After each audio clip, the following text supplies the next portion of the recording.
êtes sur Mondico Télévision. Bonne et heureuse nouvelle année 2024. Alors, je vous dis bonjour et merci toujours de rester branchés sur votre chaîne préférée Mondico TV. Une pensée à écrit. Alors, aujourd'hui, c'est le 6 janvier. C'est la fête de l'Épiphanie. Je ne suis pas seule sur ces plateaux. Vous le remarquez que je suis avec notre invité de ce jour à qui je dis bonjour, monsieur l'abbé. Bonjour, Comment Madame allez-vous? Nancy. Je vais très bien. Bienvenue chez nous. Merci beaucoup.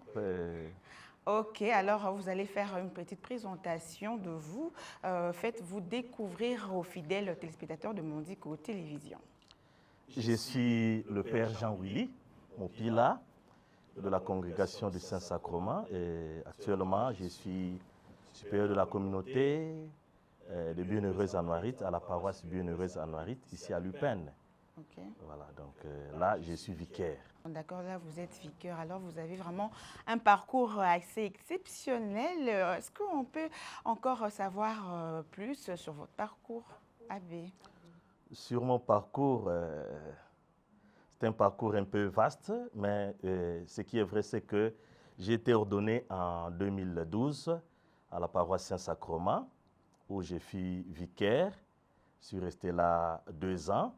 Après, je suis allé à la paroisse Martyr d'Ouganda comme vicaire de la communauté, de la paroisse aussi. Et de là, j'ai été nommé curé à Kikwit, à la paroisse Sainte-Monique de Kanzombi. Et de Kikwit, je suis venu à Kinshasa pour être supérieur de la communauté et directeur du Scholastica interafricain Emmaüs et vicaire à la paroisse Bienheureuse Anouarite. Merci beaucoup, monsieur l'abbé Jean-Willy Pila. Alors, aujourd'hui, les chrétiens, en général, célèbrent la fête de l'Épiphanie qui a toujours lieu le 6 janvier, différentes années. Aujourd'hui, nous sommes en 2024 que nous célébrons cette belle journée. Alors, la fête de l'Épiphanie, qu'est-ce que c'est, abbé? Et la fête de l'Épiphanie, c'est la manifestation du Seigneur Jésus-Christ au monde, et plus précisément aux païens. Épiphanie, c'est-à-dire ce qui apparaît, donc l'apparition de Dieu.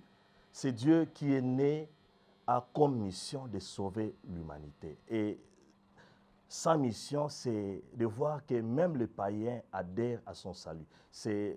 Célébrer l'Épiphanie, c'est célébrer l'universalité du salut de Jésus, du salut en Jésus-Christ. C'est quoi sa différence entre la fête de Noël? Au départ, nous sommes là au IVe siècle de l'Église. La fête de Noël était ensemble avec l'Épiphanie. Vous savez que nous continuons toujours à fêter Noël jusqu'au baptême du Seigneur, où on va mettre fin avec la célébration de Noël. Donc, au IVe siècle, on le célébrait ensemble. Et quand on s'est mis à fixer la date de Noël, le 25 décembre, on s'est dit non, comme Noël remplace les fêtes païennes de l'époque. Vous savez que pendant ce temps-là, on fêtait le dieu païen, le soleil. On était pendant le solstice d'hiver. Et le dieu Mitra était plus célébré, vénéré. Les chrétiens se sont dit non, nous n'allons pas célébrer une créature. Nous devons célébrer un Dieu. Et Jésus qui vient naître, naît comme la lumière, sol invictus. Donc, le soleil levant. Et c'est Jésus entre dans notre histoire. Et ça coïncidait. Et ces fêtes-là commençaient déjà à partir du 20 jusqu'au 25.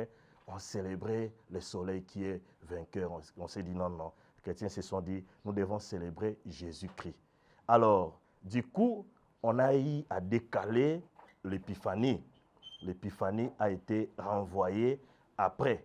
C'est après le Concile Vatican II que l'Église s'est dit non. Nous devons célébrer l'Épiphanie après le 1er janvier. Après le 1er janvier, une semaine après, le dimanche après, pour une plus grande participation des chrétiens à cette solennité, à cet événement. L'Église universelle, donc, reconnaît que la fête, c'est le 6 janvier. Le 6 janvier, Dans d'autres milieux, d'ailleurs, on le célèbre aujourd'hui. Mais nous, parce qu'aujourd'hui, ce n'est pas férié, c'est un jour ouvrable, l'Église avait accepté à ce que cette solennité puisse être célébrée le dimanche. Mais puisque ça célèbre la manifestation du Seigneur au monde, cette manifestation du Seigneur se réalise d'abord par l'adoration des mages.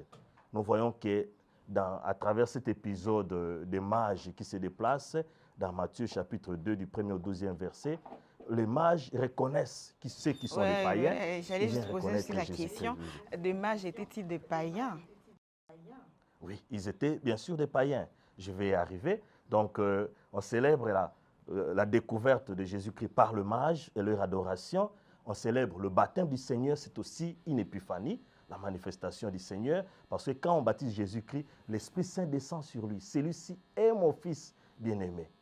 Et aussi, le premier miracle de Jésus-Christ, aux noces de Cana, tout cela, ce sont des manifestations. La visite des mages, de rois mages, était-elle le même jour de la naissance de Jésus-Christ?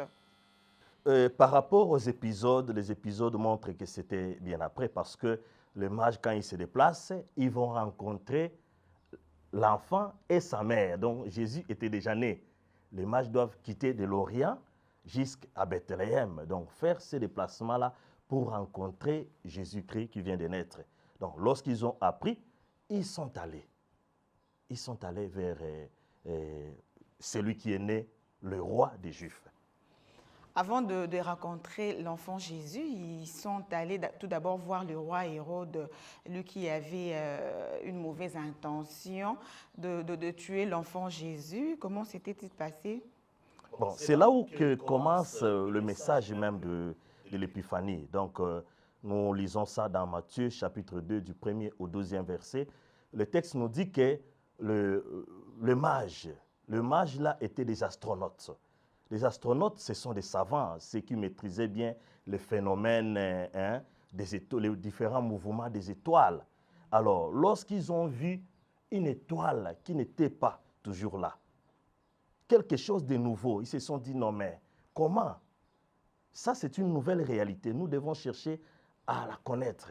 Ils sont allés vers Hérode, lui demander, mais où devait naître le roi des Juifs? Devait naître le roi des Juifs parce que nous avons vu une étoile. Une étoile s'élever. Cette étoile-là a une nouvelle signification, a un nouvel sens, est porteur de nouveaux sens. Et nous cherchons comment l'adorer. Hérode, du coup, était pris de panique. Il a réuni son conseil, des scribes, et tous ceux qui étaient habiles pour lire les Écritures. Et ils lui ont fait savoir que c'est à Bethléem que devait naître le Messie. Alors, Hérode leur a dit, vous allez à Bethléem le découvrir. Lorsque vous l'aurez découvert, vous reviendrez vers moi pour que moi aussi, j'aille l'adorer. Mais vous voyez, le texte nous dit que Hérode était de mauvaises intentions parce qu'il était pris de panique. La peur de perdre le pouvoir. La peur de perdre le pouvoir, voilà, c'est ça, pris de panique. La peur de perdre le pouvoir n'a pas commencé aujourd'hui, c'est depuis lors. Voilà, déjà à la naissance de Jésus-Christ, pour montrer que Jésus est ce roi qui vient déranger. Ces rois dictateurs, ces rois qui cherchent à nuire la population. Voilà. Et du coup, ayant le goût du pouvoir, il ne veut pas perdre son pouvoir, il est pris de panique. Ok, alors c'est vraiment quoi l'essence profonde de cette fête du 6 janvier, la fête d'Épiphanie à Abidjan? Cette fête nous laisse plusieurs messages. Tout d'abord, comprendre que c'est Jésus-Christ qui est né et le sauveur de tout le monde. Et le sauveur de tout le monde. Là, du coup, il y aura une question, est-ce que le salut ne peut venir qu'en Jésus-Christ, tout ça? Et donc voilà, ça c'est un autre débat. Mais nous voyons le grand message de déplacement des mages. Les mages qui sont des grandes intelligences de ce monde, ceux qui étaient habiles à étudier les étoiles, qui doivent associer leur intelligence à l'intelligence divine. Donc savoir mettre ensemble l'intelligence et la raison. Et le pape Jean-Paul II avait écrit une lettre, Fides et Ratio, son encyclique, Fides et Ratio. Donc, montrer que ces gens-là, ayant découvert le Christ, ils doivent abandonner tout pour se mettre à la recherche de Jésus-Christ. La quête de Dieu aujourd'hui, l'importance de chercher Dieu et d'associer le Seigneur dans notre vie. Donc, cultiver en nous l'aspect de la recherche du Seigneur Jésus-Christ. Concilier l'intelligence et la foi. L'autre aspect, c'est l'importance des signes divins, des signes porteurs de sens, de médiation. Ces mages sont arrivés à Bethléem à la suite d'une étoile. Et quand l'étoile était arrivée là où était Hérode, l'étoile avait disparu. Après, l'étoile réapparaît pour les conduire jusqu'à Bethléem. Mais en réalité, ce n'est pas seulement l'étoile qui les guidait, c'est aussi la parole de Dieu.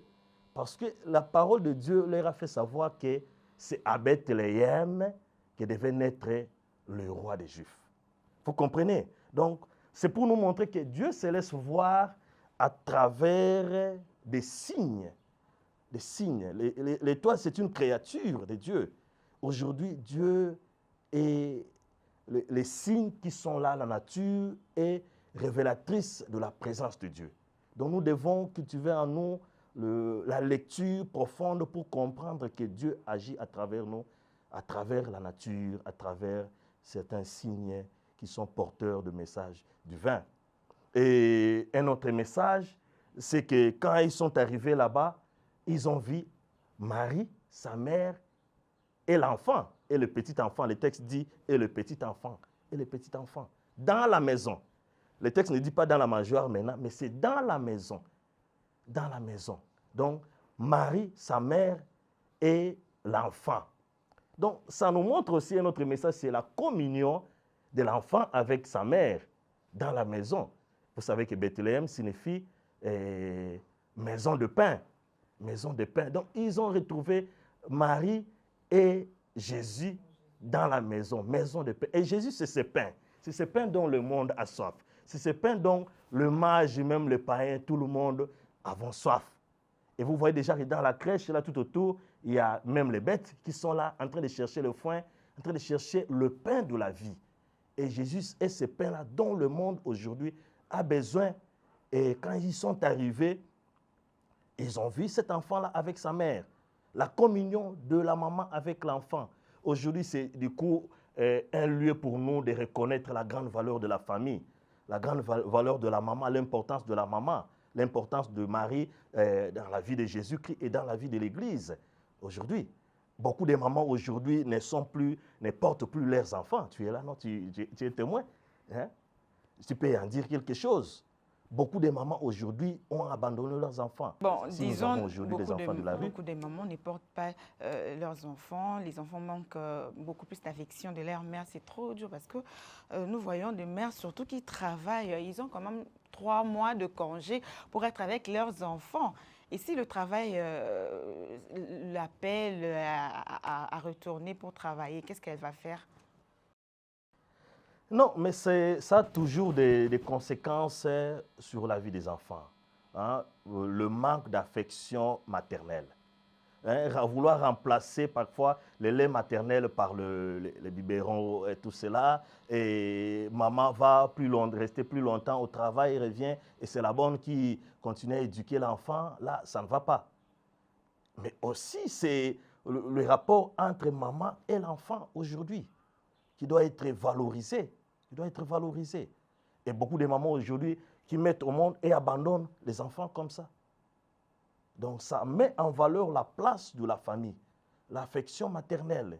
L'affection maternelle. Nous pouvons rester là en train de... Cette fête nous donne un grand message aujourd'hui, c'est de la méditation entre le rapport entre la maman et l'enfant. Et l'enfant aujourd'hui. Et un autre message, c'est l'adoration des mages. L'adoration des mages. Hein, ces mages, Melchior, Balthazar et Gaspard, qui apportent le présent, l'or. Vous pouvez répondre les noms de mages, les noms de 3 mages. C'est Melchior, Gaspard et Balthazar. Parce que beaucoup ignorent les Balthazar. noms de 3 mages. On dit toujours que les 3 mages. Mais leur nom, beaucoup de gens ne savent pas. C'est ça, justement. Donc, et vous voyez que ce qui est essentiel là, c'est ce qu'ils ont offert au Seigneur. Donc, il y a la royauté, parce que l'or, c'est le roi, la royauté. Et l'encens, c'est le signe divin, de la divinité. Et il y a l'humanité. La myrrhe, ça représente l'humain. Quand on meurt, on parfume nos corps avec Mais il y a certaines personnes qui croient que l'encens, parce que le roi mage ont offert l'encens à l'enfant Jésus, alors beaucoup de gens aujourd'hui prennent l'encens comme quelque chose des occultistes, Abidjan. C'est fort regrettable, mais nous constatons que dans beaucoup d'églises aujourd'hui encore, il y en a qui commencent à apprendre et à utiliser l'encens. Parce que bibliquement, nous voyons que l'encens est présent dans la Bible. L'encens, c'est le signe de la présence du Christ. Et nous, catholiques, lorsque nous l'utilisons dans la messe, c'est pour montrer fort la présence de Dieu dans nos célébrations. La présence de Dieu dans nos célébrations. Dieu qui est à travers, dans la parole, lorsqu'on encense la parole de Dieu, c'est Dieu qui est là.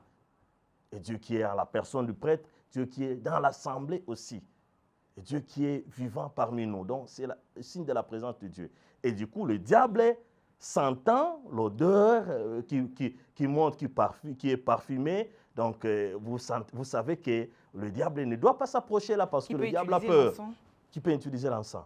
Non, nous bénissons l'encens et nous donnons aux chrétiens. Le chrétien peut l'utiliser à la maison. On remarque aujourd'hui que la fête de l'Épiphanie est réservée qu'aux chrétiens catholiques, n'est-ce pas, Abbé Jean? Oui, mais cette fête n'est pas réservée seulement à nous, puisque si on est vraiment chrétien, on célèbre Noël. Nous savons que Noël, c'est la célébration de la manifestation du Seigneur. Dieu qui entre dans notre histoire. Et ce Dieu qui entre dans notre histoire n'est pas seulement un Dieu réservé aux Juifs, pas seulement aux chrétiens, mais c'est un Dieu de tout le monde. C'est un Dieu de tout le monde. Moi, j'ai toujours contact avec nos amis musulmans qui ont une forte croyance en Jésus-Christ. Même si pour eux, Jésus est un prophète, mais qui croient. Donc, Jésus est venu sauver tout le monde. Et par le fait que son salut est destiné à tout le monde, du coup, cette fête n'est pas réservée à nous seulement, catholiques, si bien que dans le calendrier liturgique, c'est nous qui la célébrons à une date précise, mais ça emballe tout le monde. Vraiment, ça emballe tout chrétien, la fête de l'Épiphanie. Alors, je profite aussi pour souhaiter bonne fête de l'Épiphanie à tous les chrétiens qui sont branchés sur Mondico Télévision. Une pensée et un écrit. Abbé Jean, Abbé Père Jean Willy. Alors, Jésus, le Sauveur, Jésus, le Maître, Jésus, la lumière. Je suis païen, comment je peux croire à tout cela? Comment tu peux croire à tout cela? Tu es païen, mais nous avons vu que ce sont des païens qui se sont déplacés. Ce sont des païens qui se sont déplacés. Aujourd'hui, le message fort à lancer aux païens, parce que il y a ces païens-là qui vivent autrement aussi, hein, à travers leurs œuvres, qui posent des œuvres d'amour, même s'ils n'annoncent pas le Christ verbalement. Mais il y a aussi des chrétiens qui vivent comme des païens. C'est la reconnaissance du salut en Jésus-Christ. En Jésus-Christ. Que nous avons un sauveur. Et la fête de Noël doit être célébrée dans nos familles. Et célébrer cette fête a de l'implication dans notre vie. Quitter ce qui est seulement scientifique sans associer la raison. Parce qu'aujourd'hui, il y en a qui croient que l'intelligence, c'est ce qui fonde seulement leur personne. Non. Mais c'est Dieu qui donne l'intelligence. Et les mages se sont orientés vers la source de l'intelligence. Et l'adoration de Dieu, reconnaître que c'est Dieu qui est là.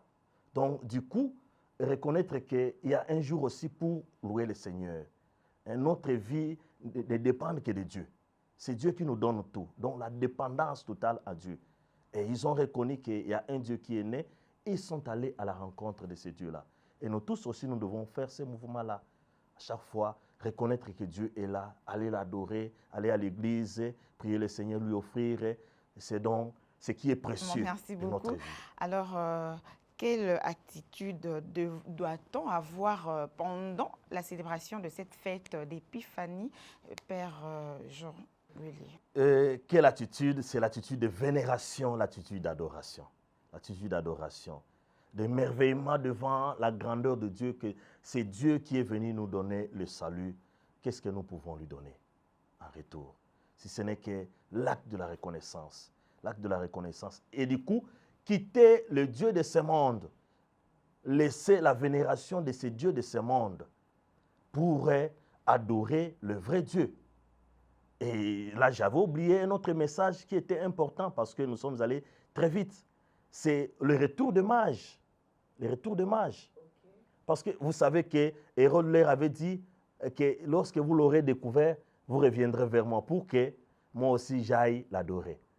Mais en songe, l'ange leur a fait savoir qu'il ne doit plus rentrer sur le chemin d'Hérode. Le chemin d'Hérode, c'est le chemin de la violence. Okay. Et cette fête nous invite à ne plus rentrer sur le chemin de la violence, à faire un bon départ, les enfants de Dieu.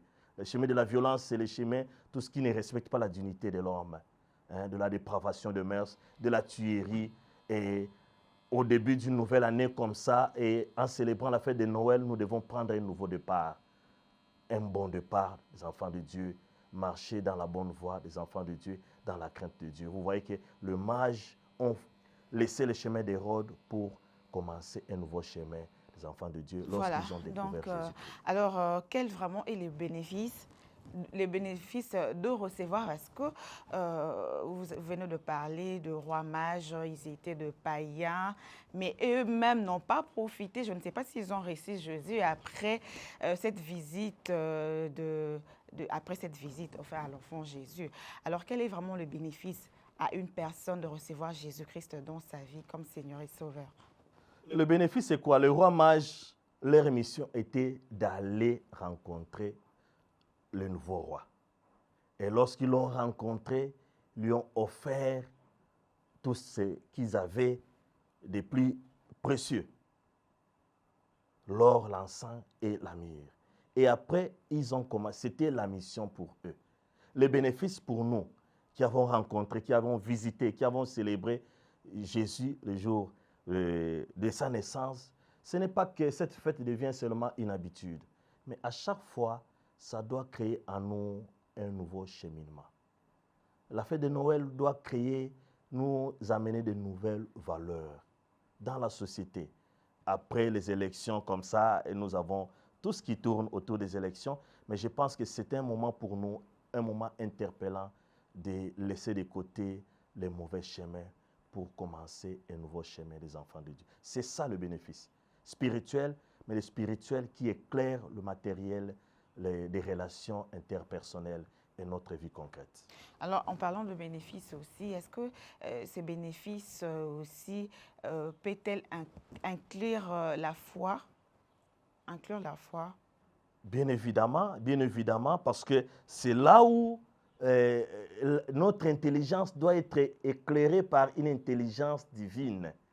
L'homme crée aujourd'hui, mais l'homme doit savoir qu'il y a un auteur de la vie, il y a un auteur de la sagesse, de l'intelligence. L'homme qui construit des maisons doit savoir que, dans le psaume 126, on dit, si le Seigneur ne bâtit la maison, le bâtisseur travaille en vain. Donc il y a un auteur de tout. Et nous, donc, du coup, nous devons savoir qu'il y a quelqu'un qui existe. Il y a le maître de tout. Nous pouvons tout faire sur cette terre, mais n'abandonnons pas le chemin de Dieu. Il faut marcher dans la crainte de Dieu, savoir qu'il y a un auteur de la vie. Et c'est Dieu. Nous ne sommes pas le garant de la vie. Nous ne sommes que les gardiens. Nous ne sommes que les gardiens. Nous sommes que les gardiens. Donc, protégeons ce que le Seigneur nous a confié, parce que le Seigneur est là. Et en protégeant ce que le Seigneur nous a donné, nous sommes en relation étroite avec le Seigneur. Nous honorons le Seigneur. Et voilà que c'est ça la quête de Dieu. La quête du savoir, le vrai savoir, c'est Dieu. Vraiment, les vrais vraiment savoir, c'est Dieu nous a dit, le Père Jean-Willy.